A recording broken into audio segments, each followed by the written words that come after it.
Assalamualaikum warahmatullahi wabarakatuh. Salam sejahtera bagi kita semua. Kepada derai hujan di bulan November, kutitip rindu untuk dia sang pujaan hati. Halo, selamat datang pembaca info komputer di webinar dengan tema kesiapan menghadapi disrupsi. Halo Bapak Ibu semua, saya Wisnu Nugroho, Managing Editor Info Komputer, media di bawah Grid Network Kompas Gramedia Group.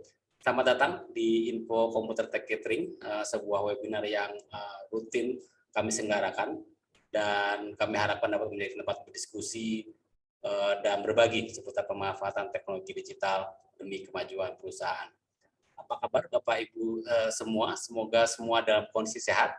Mungkin sebagian besar dari kita saat ini sudah aktif beraktivitas seperti dulu gitu ya, mengingat kondisi pandemi yang semakin terkendali. Saya sendiri saat ini berada di kantor bersama teman-teman gitu, dan ya bisa merasakan kemacetan Jakarta yang kayak sudah kembali normal gitu ya. Saya tadi iseng melihat traffic index dari perusahaan navigasi TomTom gitu ya, yang saya rutin mencatat tingkat kemacetan di beberapa kota dunia termasuk Jakarta gitu. Dan ternyata dalam 3 minggu terakhir indeks kemacetan di Jakarta itu relatif sama dengan indeks di tahun 2019 atau sebelum pandemi. Jadi kemacetan sudah kembali ke Jakarta gitu ya. Fakta ini mungkin jadi apa ya, bittersweet gitu ya. Di satu sisi kemacetan balik lagi gitu ya, jadi saat-saat stres ketika harus berkendara itu kembali lagi. Namun di sisi lain hal ini menunjukkan bahwa memang kita kembali ke kehidupan normal, kembali ke kehidupan yang mungkin dulu kita rindukan ketika bisa bertemu, beraktivitas seperti biasa. Namun sekali saya ingatkan kepada Bapak Ibu semua dan juga saya sendiri gitu ya, bahwa pandemi belum berakhir, kita tetap harus mematuhi protokol kesehatan dan menerapkan 5M demi kesehatan kita bersama. Oke, untuk info komputer Tech Gathering kali ini, kami akan mengangkat tema seberapa siap organisasi Anda menghadapi disrupsi di masa depan gitu ya. Ini kami beranggapan bahwa memang di depan kita akan menghadapi disrupsi. Gitu. Ini bukan fear mongering, itu bukan nakut-nakutin gitu, tapi memang ini sebuah pendapat ya, atau sebuah hal yang mungkin memang harus kita antisipasi gitu. Jadi dari sebuah studi yang dilakukan di Deloitte gitu ya, berjudul Resilience Report 2021 gitu ya, ternyata kalau dilihat responden yang dari kalangan C-level perusahaan berbagai di seluruh dunia, 60% responden itu meyakini kita akan kembali menghadapi disrupsi di masa depan gitu ya, yang skalanya mungkin sama atau mungkin lebih besar dari pandemi. Mungkin bukan melulu masalah kesehatan ya, tapi mungkin pemanasan global, krisis ekonomi atau apapun gitu ya. Namun 60% beranggapan bahwa kita akan menghadapi disrupsi dengan magnitude, dengan tingkat keparahan seperti yang kita alami di pandemi gitu. Namun meski disrupsi kemungkinan besar akan terjadi, ternyata hanya 70 responden mengaku 70% mengaku tidak percaya diri gitu kemampuan organisasinya untuk beradaptasi gitu. Jadi mereka tahu akan ada disrupsi masa depan, namun 70% mengaku agak susah gitu untuk beradaptasi. Nggak percaya diri lah soal itu, dan hanya sepertiga yang mengaku siap gitu untuk melakukan adaptasi tersebut. Temuan Deloitte ini sedikit banyak menunjukkan bahwa itu tadi banyak organisasi yang belum memiliki kelincahan atau agility dalam menghadapi perubahan, dan itu bisa dimaklumi ya, karena selama ini kita terbiasa melakukan bisnis casual dan dia baik-baik aja gitu. Dan tapi pelajaran penting dari pandemi kemarin kan adalah bagaimana perubahan bisa terjadi begitu cepat, dan sangat penting bagi setiap organisasi untuk dapat beradaptasi dengan berbagai perubahan yang terjadi di masa depan. Nah, kaitannya dengan tema, jadi kalau kita salah satu cara untuk menjawab disrupsi tersebut adalah dengan memiliki digital resilience gitu. Jadi mengutip dari IDC, digital resilience itu adalah kemampuan untuk beradaptasi dengan cepat dalam menjawab tantangan bisnis gitu ya. Digital resilience ini bukan sekedar kemampuan organisasi untuk mengembalikan operasional saat terjadi gangguan, namun juga lincah memanfaatkan kesempatan yang terciptakan akibat disrupsi tersebut. Nah, jadi dalam webinar ini kita akan membahas bagaimana merancang strategi untuk meningkatkan digital resilience tersebut gitu ya. Jadi ada 3 poin utama yang akan coba dijawab di webinar kali ini. Yang pertama, apa itu digital resilience dan mengapa itu penting bagi setiap organisasi. Dan kedua, infrastruktur digital seperti apa yang dibutuhkan untuk meningkatkan digital resilience tersebut, dan bagaimana mengelola infrastruktur digital tersebut. Untuk menjawab 3 pertanyaan utama ini, kami sudah mendatangkan 4 narasumber yang akan berbagi pengalaman pengetahuannya seputar topik. Namun sebelum memperkenalkan 4 narasumber tersebut, kami ingin menginformasikan beberapa aturan dari webinar ini. Yang pertama adalah kami ingin menginformasikan kalau acara ini direkam untuk keperluan dokumentasi dan juga konten komputer. Yang kedua, kami menonaktifkan fitur kamera dan suara untuk kelancaran acara ini. Dan yang ketiga, diskusi atau pertanyaan dapat dilakukan dengan mengetikkan pertanyaan di kolom Q&A yang tersedia. Nanti pertanyaan terpilih akan dijawab di sesi Q&A dan kesempatan mendapatkan hadiah dari komputer, Camp Teknologi, dan juga PPT. Oke, sekarang saya ingin memperkenalkan 4 narasumber yang akan menjadi pembicara pada webinar ini. Yang pertama adalah Pak Richard Kartawijaya, seorang IT expert yang sudah puluhan tahun berkiprah di dunia IT Indonesia. Ya, Pak Richard itu sudah pernah menjabat sebagai Country Manager di Microsoft Indonesia, Motorola Indonesia, LinkNet, sampai kemudian Geraha Teknologi Nusantara. Saat ini Pak Richard bekerja sebagai konsultan yang membantu perusahaan dalam melakukan transformasi digital. Nanti dari Pak Richard kita akan belajar apa itu digital resilience dan bagaimana membangun resilience tersebut di dalam organisasi. Narasumber kami yang kedua adalah Mas Fajar Ujian Sudrajat, Departemen Head Super Apps Platform Development Bank BRI. Mas Fajar ini adalah sosok yang bertanggung jawab dalam mengembangkan aplikasi layanan digital di BRI, mulai dari Brimo, gitu ya, layanan digital banking, Brilink, maupun Brispot. Nanti Mas Fajar akan bercerita mengenai strategi BRI dalam mengelola infrastruktur digital mereka, terutama dalam mendukung semua layanan digital tersebut. Narasumber kami yang ketiga adalah Mas Randy Gosal, Product Manager dari BBT atau Blue Power Technology. BBT sendiri adalah salah satu distributor solusi teknologi papan atas di Indonesia dan banyak membantu perusahaan Indonesia dalam mengelola infrastruktur digitalnya. Nanti Mas Randy akan berbagi pengalamannya saat membantu perusahaan membangun infrastruktur digital yang resilient. And our fourth speaker is Mr. Henry K., Asia Solution Architect from Camp Technology. For your information, Camp is a company based in New York, US, offering range of solutions, including a load balancer. In a nutshell, Camp help companies optimize application and network across cloud or also hybrid environment. Camp has a number of big brands among its customers, such as Audi and also Nestle. Therefore, we hope Henry can could share Camp experience in helping companies manage their distributed infrastructure. Itulah 4 narasumber yang akan berbagi pengalaman dan pengetahuannya di webinar kali ini, dan semoga bisa menjawab 3 pertanyaan utama yang ingin kami dapatkan di webinar ini. Kepada semua narasumber, bisa aktifkan kamera dan audionya sekarang. Halo, Pak Richard.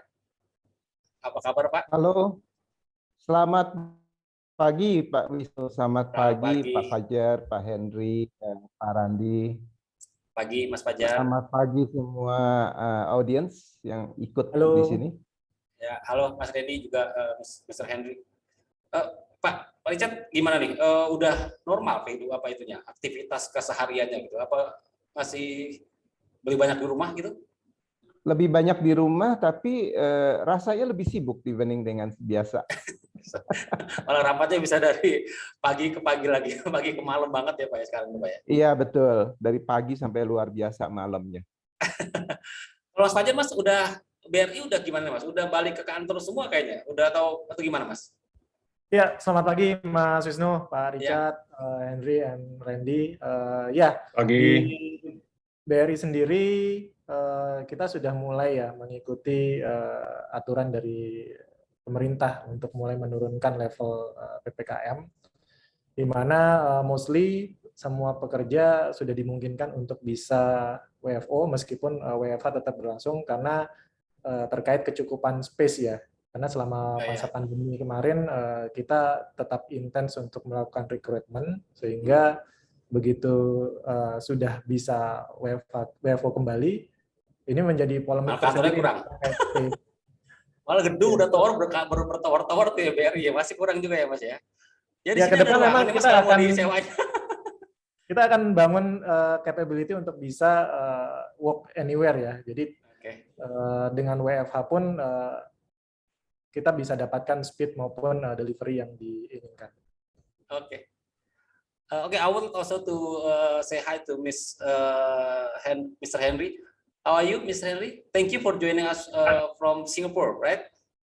Yes. Good morning to everyone. Nice Yes. to be invited here to join the session. So sorry if we speak in Bahasa previously, but we were basically talking about how life getting back to normal in Jakarta, and I think it also happened to Singapore, right? I think you already opened your country, and I think from visitor from Indonesia can able to visit your country without quarantine, something like that. I think there's a couple of countries that has been added to the vaccinated travel lane, and I think this is becoming a norm living with COVID. So I'm excited to be traveling out to the other regions across APEC, so to see how we can continue to grow the business and help out customers in the future itself. Okay, so let's hope the situation getting better, so much better for all of us. So if we can back to normal, I can visit Singapore, you can visit Jakarta, and so we can talk offline lah, not online like this. Oke, mungkin untuk menghemat waktu kita akan masuk ke sesi presentasi yang akan dimulai dari Pak Richard. Saya ingatkan bahwa selama presentasi Pak Richard juga panelis lain, Bapak Ibu bisa mengajukan pertanyaan di kolom Q&A yang ada di layar Zoom.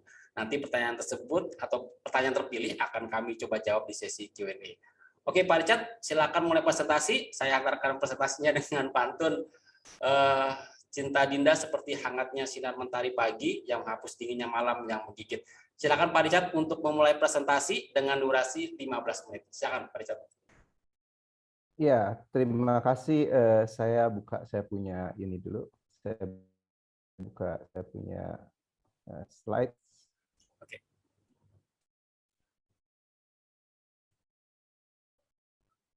Apakah sudah terlihat?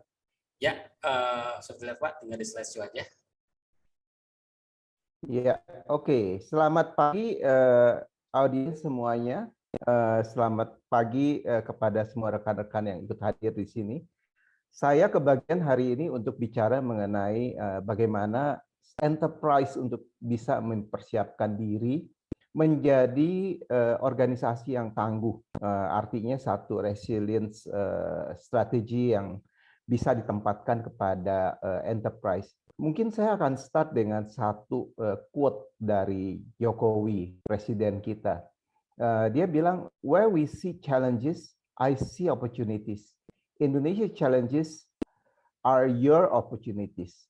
Artinya memang kita sudah disiapkan nih oleh negara kita. Bagaimana kita bisa mencari opportunity, mencari kesempatan. Tetapi permasalahannya opportunities ini nggak sendirian, challenges ini kita lihat,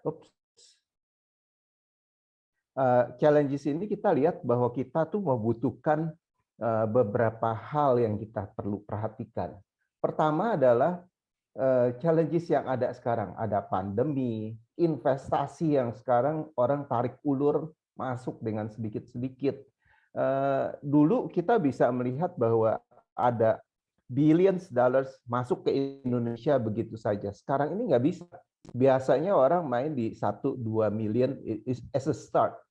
Paling besar mereka start dengan 10 million US. Ini menjadi satu permasalahan. Masih ada satu lagi, Indonesia culture. Di Jakarta kita nggak ngerasa bahwa Indonesian culture ini sangat menghambat. Tapi begitu kita keluar Jakarta, Indonesian culture di mana sekarang mereka boleh tinggal di rumah karena pandemi ini, maka ini juga menjadi satu permasalahan sendiri.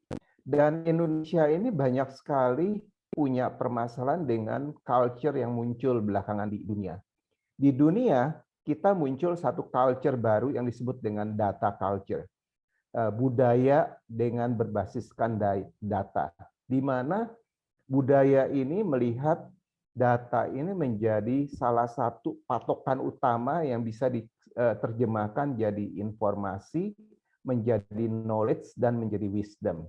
Di Indonesia, data ini diterima mentah-mentah, ditelan, dan langsung menjadi wisdom. Tanpa merubah itu menjadi informasi dan menjadi knowledge. Karena memang mereka kekurangan knowledge untuk merubah itu bisa menjadi knowledge dan menjadi wisdom tersendiri. Corruption yang masih belum bisa hilang di Indonesia, walaupun KPK, kejaksaan sudah begitu kuat. Resources ternyata walaupun kita lihat resources di Indonesia ini banyak sekali, terutama di daerah human resource, knowledge, dan skill, tetapi ternyata kita masih terus kekurangan dan saya sering sebut mismatch, tidak cocok yang dibuat oleh perguruan tinggi dengan apa yang dibutuhkan oleh kita di perusahaan-perusahaan. Dan yang paling menarik adalah infrastruktur. Kita tahu ada palaparing yang sudah dibuat, kita tahu begitu banyak sekarang perusahaan broadband yang sudah muncul. Saya dulu handling Linknet. Linknet itu merupakan salah satu perusahaan yang handle broadband yang menarik gitu ya. Dan kita lihat bahwa kecuali broadband, wireless phone sekarang sudah masuk ke 5G, 3G masih banyak di luar Pulau Jawa, 4G juga sudah banyak, dan 5G sudah mulai muncul.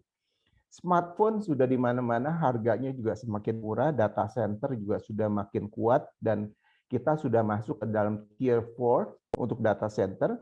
Tetapi sayangnya harganya itu belum bisa rata. Harga itu bisa mulai dari yang rendah sekali sampai dengan tinggi sekali, sampai dengan mahal. Satu lagi juga yang kita lihat bahwa electricity di Pulau Jawa, PLN sudah berkelebihan di dalam menyediakan electricity. Tapi bagaimana di luar Indonesia, di luar Jawa? Bagaimana di pulau-pulau dan daerah-daerah terpencil? Ternyata masih begitu banyak electricity yang masih on off ya, biar pet katanya di Indonesia ini. Dan harga dari semuanya itu juga masih lumayan mahal untuk rata-rata orang Indonesia. Satu lagi juga yang kita nggak bisa hindari adalah untuk menikmati infrastruktur. Ternyata services dari provider itu ternyata masih menjadi challenge yang sangat besar bagi para pelanggan. Satu lagi yang kita nggak bisa lupakan di atasnya infrastruktur itu adalah teknologi, di mana kita lihat bahwa teknologi ini sudah masuk ke dalam kehidupan kita di Jakarta, tapi di luar kota masih belum banyak orang yang bisa mengandalkan teknologi begitu saja. Nah, ini tergambar dengan perusahaan-perusahaan yang besar, perusahaan-perusahaan yang medium menjelang besar. Kita lihat bahwa perusahaan-perusahaan ini pada umumnya melek dengan teknologi dan mereka sudah berubah dari dulu menggunakan IT, teknologi sebagai support. Sekarang mereka menggunakan IT sebagai business driver. IT yang mau atau tidak mau mendukung mereka di dalam mereka punya kegiatan sehari-hari. Kita ambil contoh saja sekarang lihat. Kita punya belanja dulu, kita belanja dengan pergi ke supermarket, kita pergi ke toko, kita pergi ke mall. Sekarang karena pandemi, banyak sekali kita belanja lewat e-commerce. Everything is driven by computer, by mobile phone, by smartphone. Akibatnya dengan demikian bahwa IT itu sudah masuk ke dalam kita punya kehidupan. Tapi itu di Jakarta, bagaimana kita bicara teman-teman yang ada di pelosok-pelosok tanah air? Logistik, kalau kita mengirim barang, kita berharap barang itu mungkin next day-nya itu sudah tiba. Dan kita masih bisa tracking. Dia ada di mana, sudah dikirim kemana, sudah sampai di mana. Dan bagaimana barang kita diterima oke atau tidak. Payment sekarang e-wallet sudah bekerja di mana-mana, kita nggak pegang lagi duit cash, tapi kita pegang e-money sudah. Bank, insurance terpaksa mau atau tidak mau harus masuk ke dalam penggunaan teknologi sebagai business driver. Semua ini memang kita diuntungkan atau quote-unquote diberikan jalan untuk masuk ke sana karena adanya pandemi. Kita melihat hal ini dan kalau kita lihat dari Deloitte punya report ini dilakukan dibuat atas dasar survei lebih dari 2.700 eksekutif di 5 benua di global. Ya, dan eksekutif ini terdiri dari berbagai macam posisi, dan mereka akhirnya bisa menentukan beberapa atribut untuk membuat satu organisasi itu menjadi tangguh. Nah, ini adalah 5 atribut yang mereka hasilkan. Yang pertama adalah preparedness, kedua adaptable, ketiga kolaboratif, trustworthy, dan responsible. Kita lihat yang paling atas itu adalah preparedness, dan dia juga mengatakan bahwa ketangguhan itu adalah lebih sesuatu yang harus berpikir mengenai thinking ahead, berpikir maju. Dan hal ini sebetulnya adalah hanya perlu mengetahui bagaimana kita harus respons dan kita harus bisa cepat recover dari krisis. Ini yang dikatakan oleh Deloitte. Dan kalau kita lihat memang di sini sih nggak kelihatan ada IT-nya. Tapi untuk persiapannya untuk melakukan adaptasi, melakukan kolaboratif, dan membuat perusahaan dipercaya oleh publik, dan juga perusahaan bisa responsible atas dasar apa yang mereka lakukan dan bagaimana mereka membuat produk dan mereka memberikan services. Itu semua berdasarkan penggunaan teknologi. Nah, ternyata resilience ini tidak hanya disoroti oleh Deloitte yang memberikan reportnya itu di Januari tahun 2021 ini, tapi juga dilakukan oleh IDC, di mana IDC mengatakan digital resilience is ability for organization to rapidly adapt to business disruption by leveraging digital capabilities to not only restore business operation but capitalize on change condition. Sangat menarik kalau kita akan lihat bahwa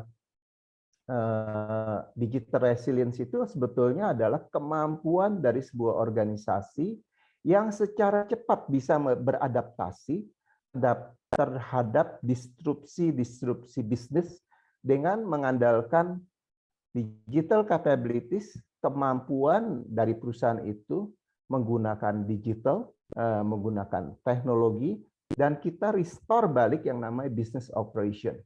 Dan bahkan kita bisa mengcapitalize, memanfaatkan perubahan kondisi ini. Kita lihat yang sangat menarik apa yang terjadi dengan Gojek, dan sekarang sangat dibutuhkan oleh semua orang. Tiba-tiba muncul restoran tanpa restoran. Kalau dulu Gojek mainnya di perusahaan transportasi tanpa punya motor, tanpa punya mobil, berbeda sekali dengan Bluebird yang waktu itu masih punya mobil begitu banyak.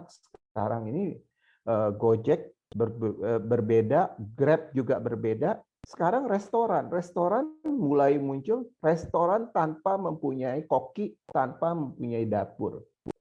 Restoran yang bisa tiba-tiba bisa melayani mungkin lebih dari 20.000 porsi makanan setiap hari, tapi nggak punya koki, tidak punya dapur sama sekali. Maka yang perlu dilakukan oleh sebuah perusahaan yang sudah lumayan besar, medium up, dia harus bisa tetap cepat sekali respons dan restore. Perusahaan-perusahaan seperti restoran tadi, kalau kita lihat, itu adalah perusahaan-perusahaan restoran yang mengandalkan teknologi sepenuhnya. Jadi dia tidak mempunyai dapur, karena dia bisa subkontrakkan itu ke dapur-dapur yang ada dan dapatkan harga lebih murah, rasa lebih enak, kecepatan yang lebih baik. Dan dia bisa expand dan optimize apa yang ada semua. Dan dia tidak perlu mempunyai pasukan untuk delivery, karena bisa mengandalkan Grab, bisa mengandalkan Gojek, bisa mengandalkan Shopee, dan lain-lain. Dan inilah yang dikatakan memanfaatkan digital, accelerate, dan berinovasi terus-menerus. Otomatis si IDC ini juga mengatakan bahwa digital resilience ini nggak bisa stop sendirian, tapi juga harus dilakukan digital acceleration. Dan kita harus bisa beradaptasi sepenuhnya sebagai dasar daripada perubahan-perubahan ini. Nah, saya menawarkan satu konsep baru lagi yang dipikirkan. Ini saya dapatkan gambar ini dari sebuah tesis dari satu teman yang membuat measuring yang mengukur digital resilience dan maturity-nya. Bagaimana kita perlu mempersiapkan diri. Untuk mempersiapkan diri, kita punya ada 4 hal yang perlu dilakukan. Digital vision dan culture, kita membangun digital value chain dan business capability, kita mempunyai digital technology enablers-nya, dan kita juga melakukan digital enterprise operating model. Bagaimana bisnis modelnya bisa dilakukan dengan baik. Untuk yang pertama, kita bicara mengenai strategi, dan kita juga bicara mengenai culture, dan leadership, dan capabilities-nya. Yang pertama rasanya saya nggak perlu bahas, tapi yang kedua, di mana untuk seorang leaders di dalam satu perusahaan, hendaknya dia mempunyai digital IQ yang baik. Kalau dia tidak punya, maka dia perlu mengandalkan satu tim yang membantu dia untuk membuat satu cara bagaimana mereka bisa dipercaya dan memanfaatkan teknologi sebaik mungkin. Dan dengan demikian mereka bisa membuat satu mindset, mengatur satu mindset sehingga teknologi itu betul-betul digunakan sepenuhnya di dalam strategi. Yang kedua, yang perlu sangat diperhatikan adalah customer experience. Bagaimana customer diajak berjalan melewati mereka punya services, menikmati mereka punya produk, melalui channel-channel yang ada, dan melalui teknologi yang disediakan. Teknologi itu hendaknya menjadi user-friendly teknologi. Kita lihat sekarang itu yang menggunakan teknologi sudah sampai dengan ke bawah sekali. Tingkat yang paling rendah di Jakarta itu sudah menggunakan teknologi. Tetapi hal ini memang belum dinikmati oleh banyak kita punya teman-teman yang berada di luar Jakarta. Business model jelas berubah. Revenue resource sekarang juga berubah. Kita punya partner juga berubah. Cara kita melayani juga berubah. Maka kita akan melihat bahwa ada beberapa perusahaan yang punya bisnis model yang tepat, itu tiba-tiba menjadi boom besar sekali. Dan semua ini mereka hasilkan atas dasar data dan informasi yang mereka bisa dapatkan, dan mereka bisa menganalisanya dengan baik. Nah, semakin banyak data yang mereka dapatkan, semakin banyak yang mereka bisa lakukan, semakin banyak yang mereka bisa buat untuk melakukan transformasi kehidupan, tidak hanya di dalam perusahaan, tapi juga di luar perusahaan. Platform dan infrastruktur tadi saya sudah bahas, dan ini menjadi salah satu enablers yang paling penting. Dan yang keempat adalah operating models. Jelas, proses, operation, dan organization ini menjadi dasar dari semuanya. Saya bicara mengenai satu perusahaan yang mengandalkan teknologi, maka saya selalu bicara mengenai digital transformation untuk semua organisasi. Maka kita akan lihat bahwa everything akan jalan sesuai dengan plan, di mana plan itu kita harus mulai dari business as usual yang pertama, tetapi business as usual pertama ini harus kita rubah dengan business model dan teknologi yang kita tempatkan. Bisnisnya kelihatan usual, tapi dasarnya tidak usual lagi, tidak biasa lagi. Kita tetap present dan aktif, dan kita harus bisa memformalize itu dengan mengannounce, dengan mengumumkan, dan menyampaikan kita punya message kepada para pelanggan kita, dan kita strategically kita harus berpikir mengenai kolaborasi dengan banyak partner kita. Dan kita juga harus bisa bersinergi dengan memanfaatkan digital. Dan satu lagi yang nggak bisa dihindari untuk digital transformation adalah inovasi dan adaptif kepada situasi ekosistem yang ada. Dan kita melihat bahwa market trend kita ini mengarah ke sana. Nggak bisa kita hindari. Dan kita harus mengikuti pasar ke arah sana. Dan kalau kita lihat lebih lanjut, maka sebetulnya digital transformation itu tidak hanya mentah-mentah mengimplementasikan teknologi yang ada, tetapi teknologi-teknologi yang ada ini kita bisa rangkum, kita konsolidasikan, kita masukkan di dalam kita punya strategi, dan kita bisa memanfaatkannya sebagai benefit dan sustainability factors kita di dalam keberadaan perusahaan kita. Everything bukan sesuatu yang baru. Kalau saya lihat, hampir semua teknologi itu dimulai dari tahun 90-an, 80-an.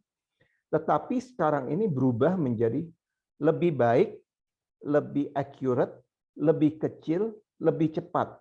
Dan kita melihat bahwa penampilannya menjadi sangat berbeda. Banyak sekali perusahaan-perusahaan yang dulu mengandalkan orang untuk menyetir mobil, sekarang sudah tidak lagi mengandalkan orang untuk menyetir mobil atau heavy equipment. Misalnya kita lihat di tambang. Tambang itu dulu satu sopir, satu pekerja itu menghandle satu heavy equipment. Sekarang satu pekerja bisa menghandle 6 heavy equipment bukan di lapangan tapi dari ruang kontrol. Dan dia menghandle 6 equipment itu dengan sangat mudahnya karena semuanya dilihat.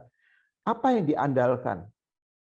As network, data network yang bagus, lidar, radar, dia mengandalkan IoT, dia mengandalkan virtual reality, dia mengandalkan robot untuk mengendalikan semuanya itu. Itu adalah sebagai salah satu contoh. Ini yang kita nggak bisa hindari dan kita harus lakukan ke sana. Di luar negeri, drone sudah dipakai untuk delivery. Bagaimana di Indonesia? Saya bilang drone-nya yang diambil juga, bukan cuma delivery barangnya. Karena di Indonesia itu culture-nya sangat berbeda. Microsoft, by the way, slide ini saya dapatkan kira-kira 4-5 tahun yang lalu, saya dapat dari Microsoft. Dan mereka mengatakan bahwa mereka melakukan digital transformation itu dengan 4 step, sangat simple. Engaging customer, mereka mengenal customer-nya siapa, melakukan analitik untuk customer-nya, dan mereka keluarkan inovasi tidak hanya untuk software, tapi juga untuk hardware dan berbagai macam produk. Dan mereka empowering, memberikan empowered kepada karyawan-karyawannya untuk reinvent yang namanya productivity dan enable data driven culture, ya. Data culture ini menjadi satu hal yang melandasi bagaimana mereka bisa engage customer, reinvent produk mereka, dan mengoptimize mereka punya operation. Dan mereka mengandalkan teknologi sepenuhnya untuk hal ini. Kita bisa mengerti bahwa memang Microsoft itu teknologi companies.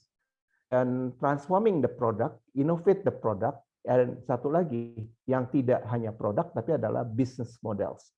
Mereka berpikir bahwa business models ini tidak lagi seperti yang lalu tapi sesuatu yang baru, dan di setiap lokasi, setiap negara mereka lakukan sesuatu yang berbeda. Itu yang dilakukan oleh Microsoft di zaman digital transformation. Bagaimana dengan kita? Apa yang kita mau lakukan? Strategi apa yang kita mau persiapkan sehingga kita bisa masuk menjadi digital resilience company? Sebagai kesimpulan, saya katakan bahwa ada 4 poin. Untuk bisa menjadi digital resilience company, maka plan perubahan kita dan persiapkan segalanya, dan buatkan yang namanya IT strategic planning untuk hal ini. Gunakan teknologi secara bijaksana dan selalu berinovasi. Reaksi cepat, act fast, ya, action dengan cepat, responsible terhadap publik, responsible terhadap kita punya perusahaan, responsible terhadap kita punya shareholders, dan trustworthy, kita harus bisa dipercaya oleh mereka semua.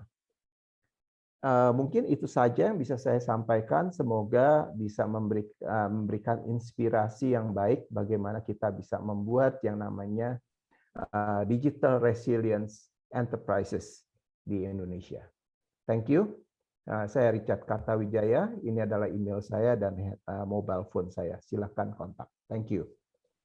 Oke, terima kasih Pak Richard atas sharingnya. Emang mungkin ini apa ya? Ini materi yang mungkin seharusnya dipresentasikan dalam satu mata kuliah gitu, satu semester sendiri nih ya. Karena ini tema yang mendalam. Tapi dalam 15 menit tadi, saya pikir Pak Richard sudah secara fokus sih, sudah bisa menunjukkan gitu apa sih yang sebenarnya dilakukan perusahaan. Dan menariknya bahwa ketika kita ngomongin tadi syarat-syaratnya gitu, seperti preparedness, adaptable, kolaboratif, trustworthy, dan responsible, itu sebenarnya nggak ada teknologi di situ Pak. Tapi semua faktor itu akan semakin mudah atau semakin gampang dilakukan dengan memanfaatkan teknologi. Kira-kira seperti itu Pak ya? Kalau saya bilang Pak, faktor-faktor atribut, 5 atribut yang dikeluarkan itu tidak akan bisa dilakukan tanpa teknologi. Oke, berarti Anda butuh teknologi untuk lakukan itu. Ya, karena kalau enggak susah atau malah mustahil kali Pak ya di zaman sekarang seperti itu ya. Ketika ngomongin kolaboratif gitu kan sekarang open API dan segala macam. Kalau kolaboratifnya masih manual gitu kayaknya udah kalah cepat kali ya. Betul, apalagi di dalam dunia hyper competition sekarang ini. Ya. Oke. Jadi sulit sekali memang, kita harus mengandalkan teknologi, nggak bisa enggak. Oke, terima kasih Pak Richard. Nanti kita akan banyak ngobrol lagi.